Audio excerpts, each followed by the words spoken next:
Viidiyoo hojjedhe irratti jechuudha. Gaheen irra jiru fixeen jira amma jechuudha. Garan gowwallaale malee. Birrii kiffiltii inni qabu hundumaa fixeera. Birrii fidinaan jedhanii jennaan 180 kaffaleera jechuudha. Innaa carqii ayyaanatti bibbitadhee namatti qabsiisetaniini birrii farkaayyuu hin qabu ture. Yaani birriin naaf mijatee jiraachaan jiru jechuudha. Bakkuma ani jiru kanatti yeroo takka tokko namoonni bira dhaabbatu yeroon dhabutti bishaan maaxibaan ittiin dhiqamu firiijii kaadheen bulluqsee firiijii kaadhee nama dhugee jiraachaa jiru jechuudha. Iddoo tokko tokkotti gwaaddanyaa magaalaa hin qabu ani biyya jiraadhu kana keessatti jiru. Gwaaddanyaa kootii rabbii yoo ta'e malee rabbiin gaditti immoo namootuma rabbii naa qabeenaa kaasee waaqayyo naa kaasee bichaa hin qaba jechuudha. Namoota tokko isumayyuu namoonni natti dhiyaatu jiru kun narraa baqatu dhugaa. Ishi viidiyoo amma gadhiise kanarratti namni tokkotu waliin qoodiin ituu maaliin jedhiitiin ituu gandaaf biyyaa waliin qoodiin na bira dhaabbadha. Adaraa isiniin gaafadha. Adaraa hunduma keessan adaraa na bira dhaabbadha. Maaliif rakkinatu narra ga'ee jira waan ta'eef na bira dhaabbadha na gargaara. Adaraa isiniin jedheera.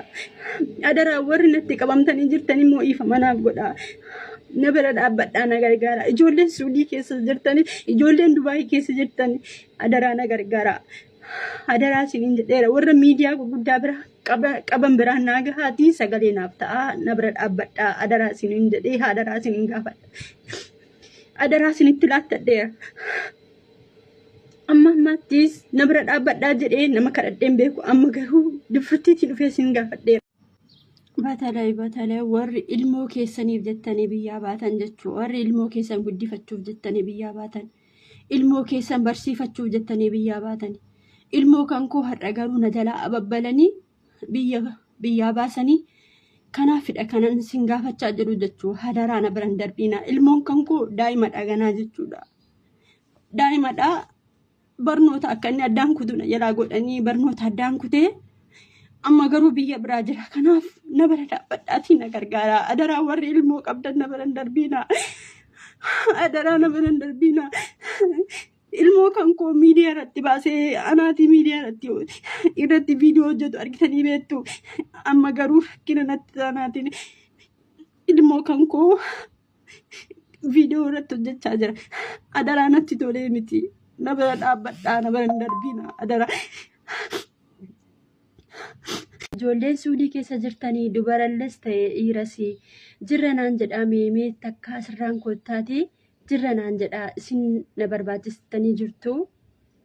Sagalee moo godheen beeku sagalee waraabee gadhiisee hin beeku garuu rakkadhee jennaan sagalee waraabaan jira. Maaliif rakkina akka maleetu narra dhufee jira waan ta'eef rakkina kanaaf sagalee waraabaa jira malee natti tolee miti nan sodaadhallee.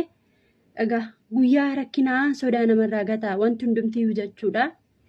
Ijoolleen Suudii keessa jirtanii sheer godhaati wal biraan gahaati. Jirra jedhame iddoo kana jirra naan jedhaa. Mee silkii keessan asirraan naa barreessaati. Naagganaan nyaa anillee siniif hin barreessa gaafa sin naa barreessitan jechuudha na bira dhaabbadhaa. Viidiyoo hojjedhe irratti jechuudha.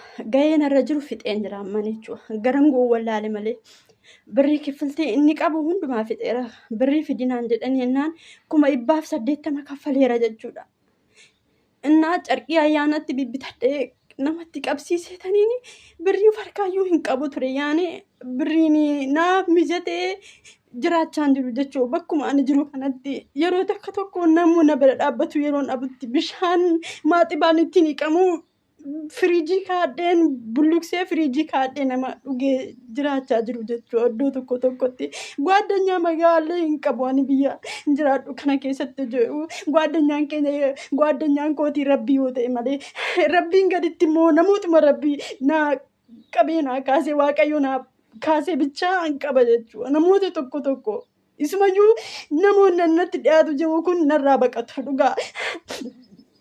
Sagalee immoo waraabee hin beeku viidiyoo yaani farfannaa waa tokko nu jedharan ala sagalee waraabee hin beeku warri yoon dogoggoree jiraadhe ifa manaa godhaa isiniin jedha.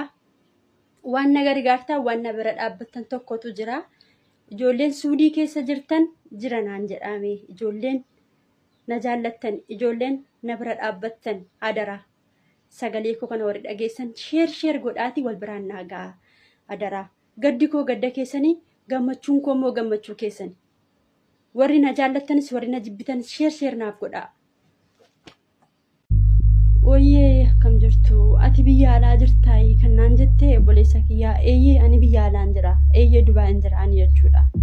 Ani Dubaayeen jira garuu mucaan koo immoo kutaa jaa barata ganaa daa'imadha umuriin isaa hin geenye. Innaa mucaan koo iddoo inni ga'ee jiru dimbara geenye jirra naan jedhanii dimbara ga'ee mucaan torbee 2 fixeera jechuu erga ba'e. Innaa maatiin kan kooyyuu hin beekanii mucaan naa dawwalee birrii fidi jennaatiin mucaan natti dawwale jechuudha. Natti dawwalanii ani nanna'ee akka nama du'eetti nan boo'ee nan rifadhee baay'ee rifadhee. Innaa namoota beekamtii qabanii maayikii Ooroo Asilii Mubaarak Raachee Fabiraan naagaa adaraa namoota beekamtii qaban bira naagaati na bira dhaabbadhaa mucaa koo naa oolcha adaraa mucaa koo naa oolcha adaraa mucaa koo naa oolcha adaraa mucaan koo. በተለይ warri ilmoo keessaniif jettanii biyyaa baatan jechuudha. Warri ilmoo keessan guddifachuuf jettanii biyyaa baatan, ilmoo keessan barsiifachuuf jettanii biyyaa baatan, ilmoo kan koo har'a garuu na jalaa ababbalanii biyyaa baasanii kanaafidha kanan sin gaafachaa jiru jechuudha. Hadaraa na biran darbiina ilmoon kan koo daa'imadha ganaa jechuudha. Daa'imadha barnoota akka inni addaan kutu na jalaa godhanii barnoota addaan kutee. Amma garuu biyya biraa jira kanaaf na bira dhaabbadhaatii na gargaara adaraa warri ilmoo qabdan na biran darbiina adaraa na biran darbiina ilmoo kan koo miidiyaa irratti baasee anaatii miidiyaa irratti viidiyoo hojjetu argitanii beektu amma garuu rakkina natti taanaatiin ilmoo kan koo viidiyoo irratti hojjechaa jira adaraa natti tolee miti na bira dhaabbadhaa na biran darbiina adaraa. Malee birrii kiffiltee inni qabu hundumaa fixeera birrii fidinaan jedhanii ennaan 180 kaffaleera jechuudha. Innaa carqii ayyaanatti bibbitadhee namatti qabsiisetaniini birrii farkaayyuu hin qabu ture yaani birriin naaf mijatee jiraachaan jiru jechuudha. Bakkuma ani jiru kanatti yeroo tokko namni na bira dhaabbatu yeroon dhabutti bishaan maaxibaan ittiin dhiqamu. Firiijii kaadheen bulluqsee firiijii kaadhee nama dhugee jiraachaa jiru jechuudha. Iddoo tokkotti gwaaddanyaa magaalaa hin qabu ani biyya jiraadhu kana keessatti gwaaddanyaa kootii rabbii yoo ta'e malee rabbiin gaditti immoo namootuma rabbii naa qabee naa kaasee waaqayyo naa kaasee bichaa hin qaba jechuudha. Namoota tokko isumayyuu.